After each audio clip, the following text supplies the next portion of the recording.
everyone, welcome back into my channel, and now I'm going to watch a video called How Strong is Gilgamesh? Okay, this video was uploaded by Any News, so let's check it out. Imagine a world where Gilgamesh actually decided to go all out in a fight for once. Setting aside his arrogance and facing his opponent with every weapon in his arsenal and every ability at his disposal. Okay, Now, he will be the instant winner of any Holy Grail However, war. in the anime, we never quite see Gilgamesh's full potential since he's always operating under the assumption that he's the most powerful being. He's just throwing weapons to everybody. That statement actually bears some truth. But because of his egotistical personality, he often finds himself in rather tough positions simply because he decides not to try.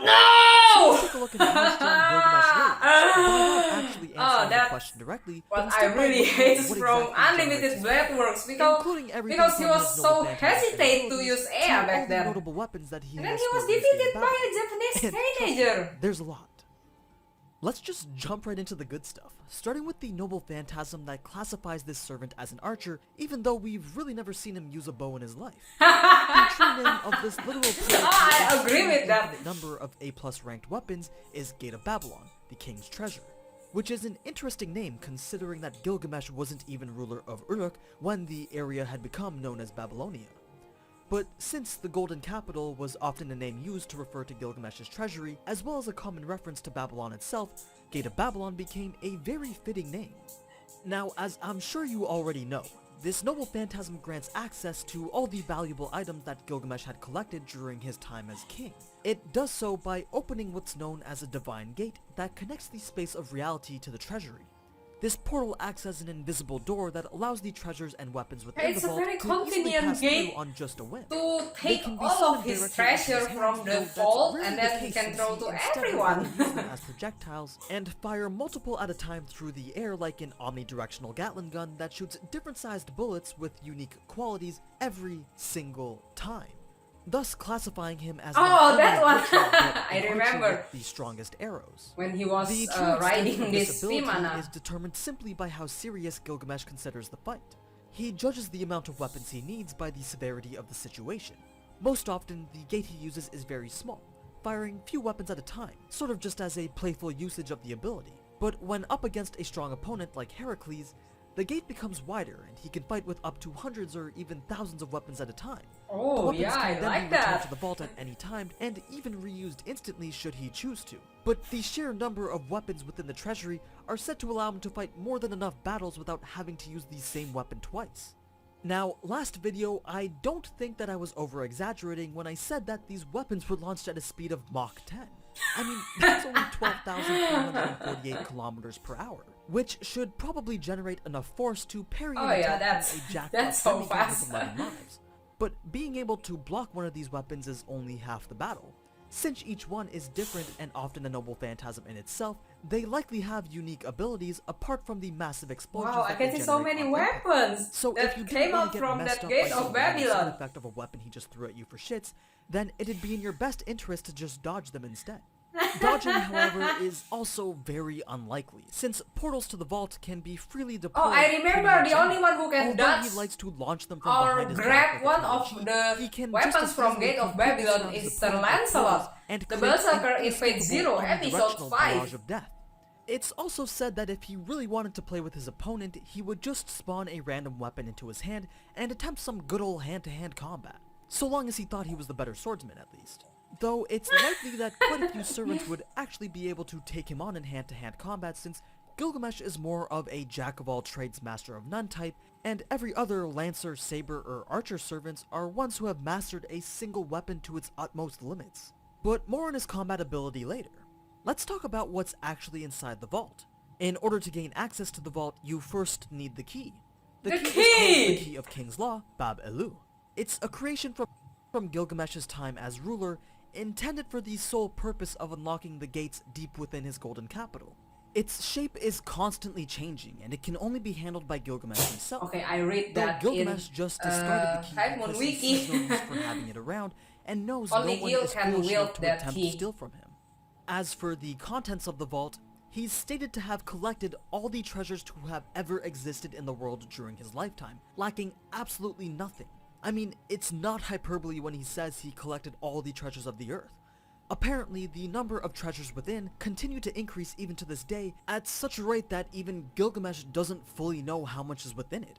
It has weapons, technology, books, and even games. Games! How it continues to expand. Oh yeah, Since the games. technology Reminds me built of upon this Carnival era Phantasm. served as a basis He got for a modern golden technology. Xbox. Things like airplanes and submarines also exist within the vault. But here's where things get interesting.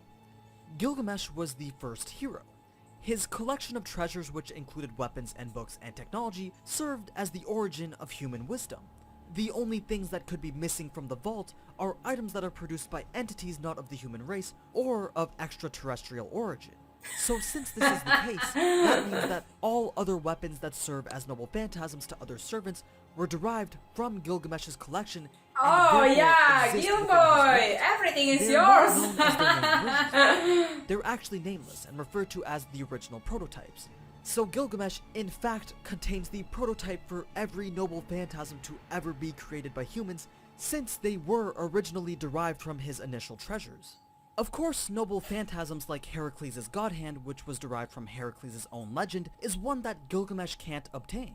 Then the existence of a weapon in the vault, like Karna's Vasavi Shakti, is completely unknown to Gil since it was never actually used in Karna's legend.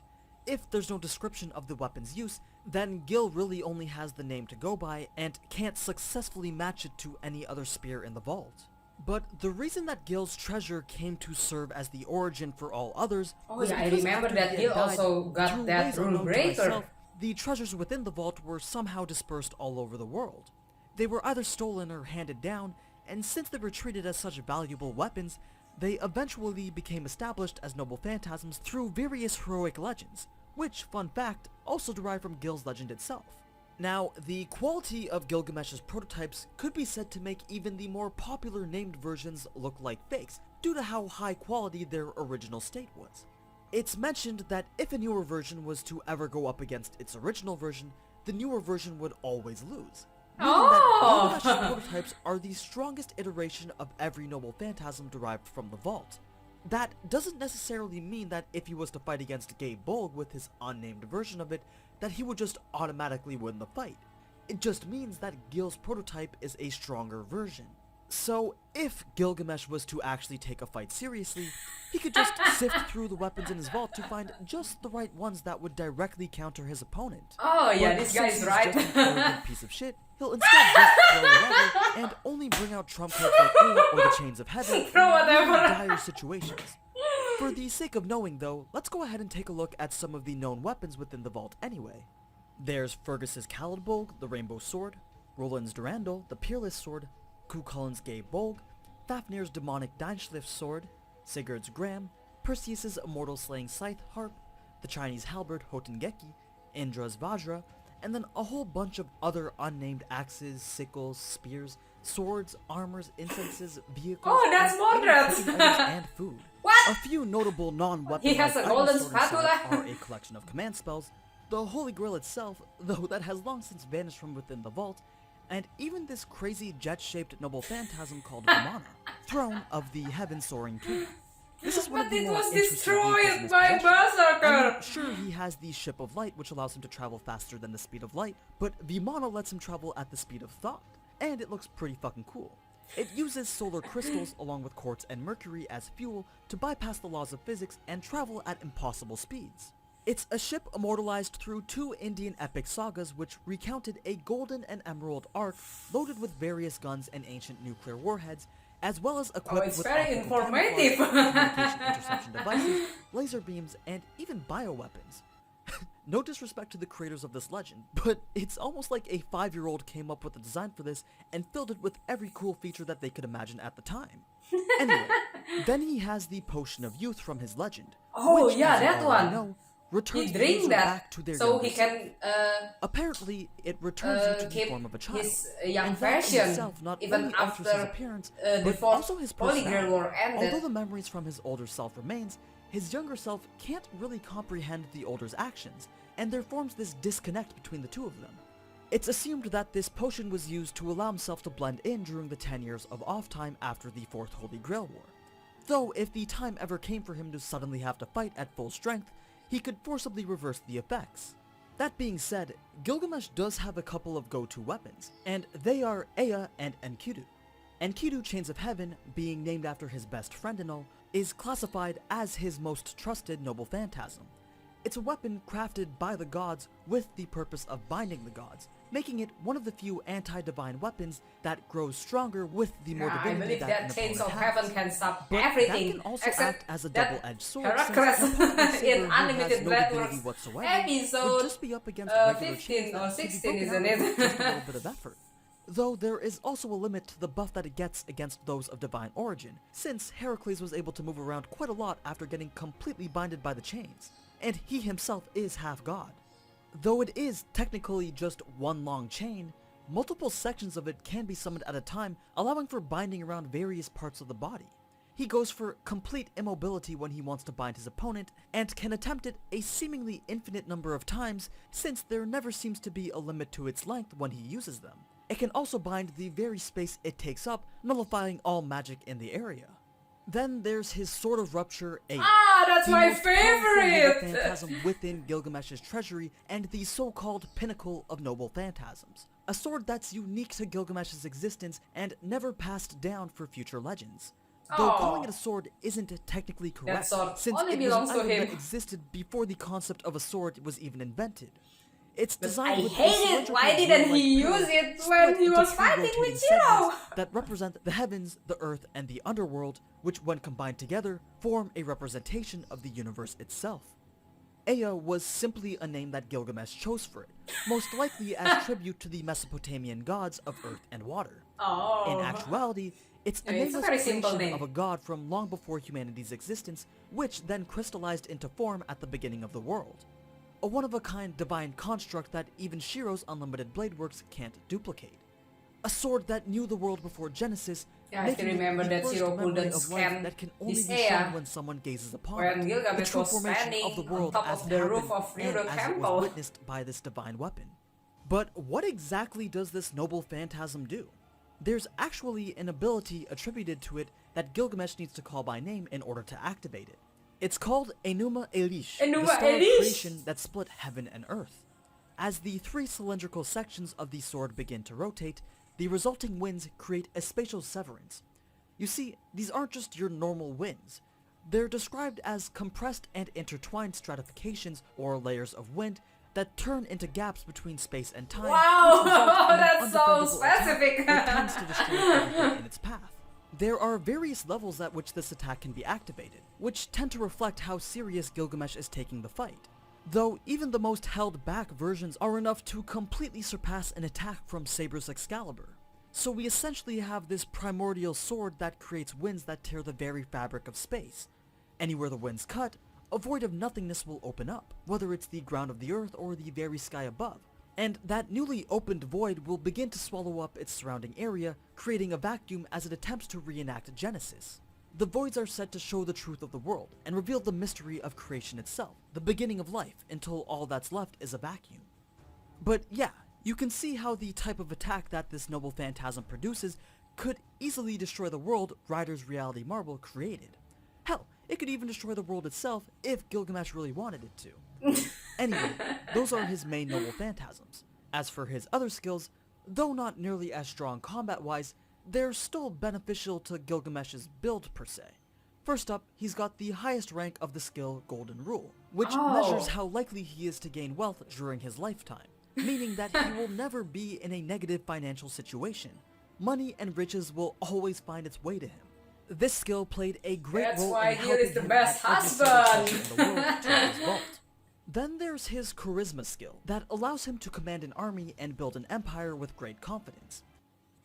He also has divinity, which technically should be the highest rank since he's 2/3 god, though this rank is actually decreased due to his disdain towards the gods during his lifetime, especially the ones that killed Enkidu. He also has independent action, which gives him a lot of self-sustainability, as well as clairvoyance in the form of the noble phantasm Shah Nakba Imiru, the omniscient, omnipotent star. Independent This is action Gilgamesh's mentality converted into give a him continuously ability to active noble wander phantasm around that without allows his him to master, determine isn't several it? true names, noble phantasms, and power levels at pretty much a glance. I saw He can see Vegeta. through magic and even quickly determine the most optimal move in any situation. It damn near borders on the ability to see the future because he can also see the outcomes of a situation through parallel worlds. So overall, Gil is just a walking powerhouse.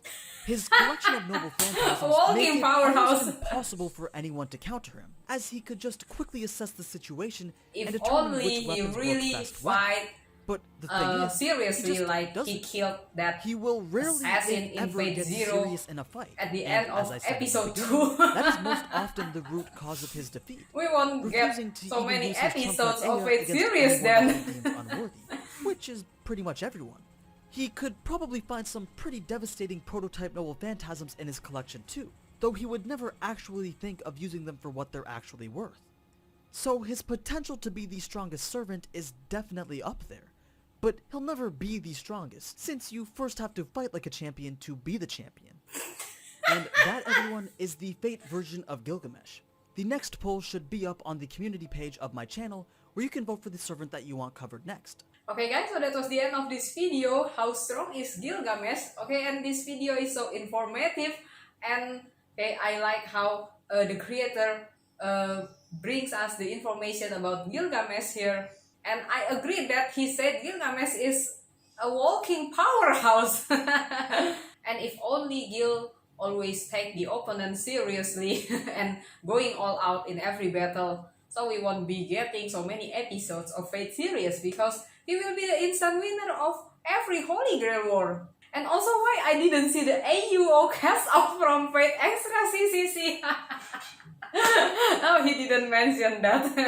It's gonna be awesome if he put that content in this video too. Okay, but aside from that, I really love to watch this video because Gilgamesh is my favorite character in Fate series. It's my only reason why I've fallen deeper into Fate series every day, and now I cannot stop watching it. So thanks for the one who shared the link of the video in the comment section. I really appreciate it. It's a very informative video about this character. And as usual, if you guys have another video that you want me to react to, just put it in the comment section. So thank you guys for watching my video. Don't forget to like and subscribe to my channel. See you again on my next video, and take care.